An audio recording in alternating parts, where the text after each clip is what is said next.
السلام علیکم ناظرین، میں ہوں نعیم بٹگرامی۔ آج اپنے علاقے کی پرانی چیزوں میں سے ایک چیز آپ کو دکھانا چاہتا ہوں۔ بہت سے دوستوں نے اس چیز کو دیکھا ہوگا، لیکن اکثر لوگوں نے محض نام ہی سنا ہوگا۔ تو آئیے میں ان کو وہ چیز دکھاتا ہوں۔ وہ چیز یہ ہے، یہ جو سامنے لکڑی کا جو نالا بنا ہوا ہے، اس میں اوپر سے نیچے کی طرف پانی آ رہا ہے، آپ دیکھ سکتے ہیں۔ یہ نیچے جو ہے پانی کی پنچکی ہے، جس میں گندم، چاول، مکئی اور دیگر چیزوں کو پیس کر اس سے آٹا بنایا جاتا ہے۔ تو آئیے میں آپ کو اندر سے دکھاتا ہوں کہ ان چیزوں سے اس پانی کی پنچکی میں آٹا کیسے بنتا ہے۔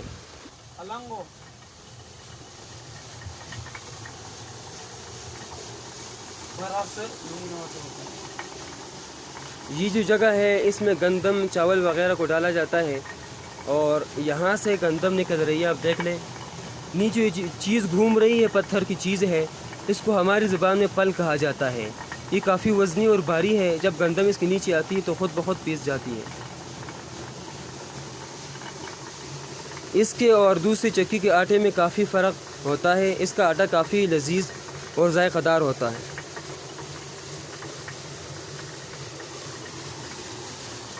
یہ پانی نکل رہا ہے اس سے۔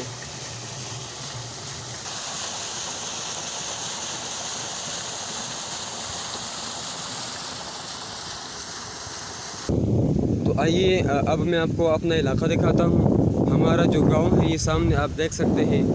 تقریباً 20-25 گھروں پر مشتمل ہمارا گاؤں ہے، اور یہ گاؤں جو ہے چاروں طرف سے سرسبز و شاداب پہاڑوں کے درمیان ہے۔ چاروں طرف جو ہے وہ پہاڑ ہے، اور اس طرف جو ہے جنگل ہے، جنگل۔ اور گاؤں کے ساتھ ساتھ جو ہے مکئی کی فصل ہے، اور اس طرف یہ چاول کے لہلاتے کھیت ہے، بالکل سرسبز و شاداب۔ اور اس گاؤں اور اس کھیتوں کے درمیان، دو پہاڑوں کے درمیان، ایک بل کھاتی ہوئی بہت ہی صاف اور شفاف پانی کی جو ہے ایک ندی بل کھاتی ہوئی گزر رہی ہے، آپ دیکھ سکتے ہیں۔ اس ندی کے ساتھ ساتھ پانی کے چشمے اور آبشار بھی ہیں۔ یہ اوپر کی طرف آپ دیکھ لیں، یہ ایک جنگل ہے۔